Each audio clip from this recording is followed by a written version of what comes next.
નમસ્તે મિત્રો, સમાંતર બાજુ ચતુષ્કોણ અને ત્રિકોણના ક્ષેત્રફળના આ વિડીયોમાં તમારું સ્વાગત છે।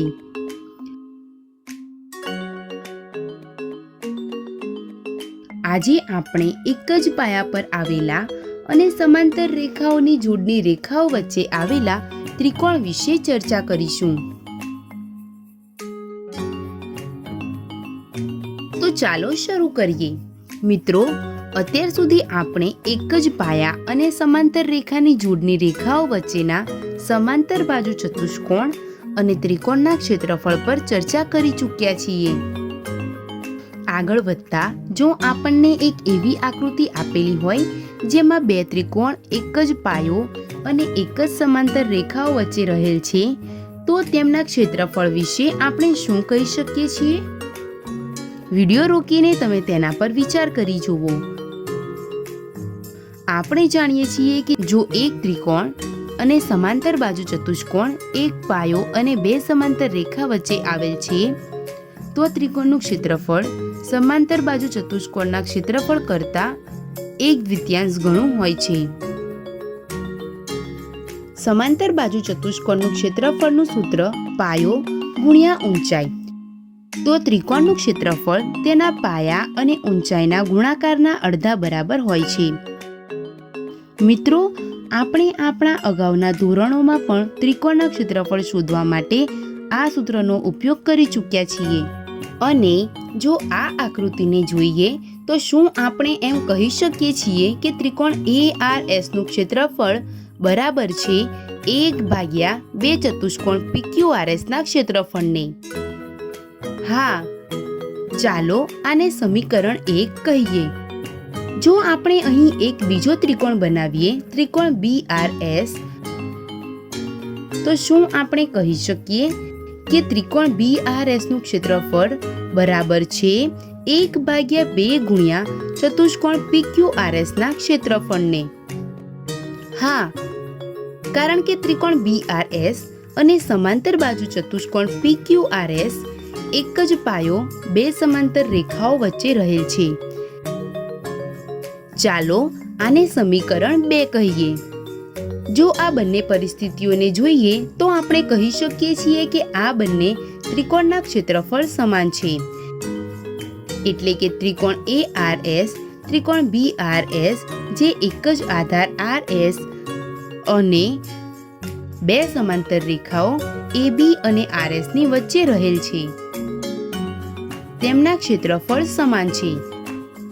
તમે અહીં બીજા પણ ત્રિકોણ, એક જ પાયો અથવા સમાન પાયાઓ અને બે સમાંતર રેખાઓ વચ્ચે રહેલ હોય તેમને લઈને ચકાસી શકો છો અને મેળવશો કે તેમના ક્ષેત્રફળ પણ સમાન હશે। આના આધારે આપણે એક પ્રમેય સુધી પહોંચ્યા છીએ જે જણાવે છે કે એક જ પાયા અથવા સમાન પાયા પર આવેલા અને બે સમાંતર રેખાઓની જોડની રેખાઓ વચ્ચે આવેલા બે ત્રિકોણના ક્ષેત્રફળ સમાન હોય છે। શું આ પ્રમેયનું પ્રતીક પણ સત્ય હશે? માની લો કે આપણને અહીં આકૃતિ આપેલ છે। અહીં આપણને આપેલ છે કે ત્રિકોણ PQR અને ત્રિકોણ SQR ના ક્ષેત્રફળ સમાન હોય છે। આ આકૃતિને જોઈને તમે ત્રિકોણ PQR અને ત્રિકોણ SQR વિશે શું કહી શકો છો? અહીં આ બંને ત્રિકોણનો પાયો QR પણ સમાન છે। આ આપેલી માહિતીના આધારે આપણે કહી શકીએ છીએ કે એક જ પાયા પરના અથવા સમાન પાયાવાળા અને સમાન ક્ષેત્રફળવાળા ત્રિકોણ એક જ સમાંતર રેખાઓ વચ્ચે રહેલ હોય છે। ચાલો આના પર ચર્ચા કરીએ। ત્રિકોણ PQR અને ત્રિકોણ SQR ના ક્ષેત્રફળ સમાન છે। આને આપણે આમ પણ લખી શકીએ છીએ। અહીં હવે આપણે ત્રિકોણના ક્ષેત્રફળના સૂત્રનો ઉપયોગ કરીએ તો આપણને મળશે 1/2 ગુણ્યા અહીં ત્રિકોણ PQR નો પાયો છે QR, તો આપણે અહીં લખી શકીએ છીએ 1/2 ગુણ્યા QR ગુણ્યા ઊંચાઈ। આપણને અહીં ઊંચાઈની કોઈ પણ જાણકારી નથી આપી, તો ચાલો આને H1 માની લઈએ। આ રીતે આપણે ત્રિકોણ SQR માં પણ ત્રિકોણના સૂત્રનો ઉપયોગ કરી શકીએ છીએ અને આપણને આ મળશે, જ્યાં h2 ત્રિકોણ SQR ની ઊંચાઈ છે. હવે આપણે આ બંને ભાગોને જોઈએ તો અહીં 1/3 અને પાયો સમાન છે.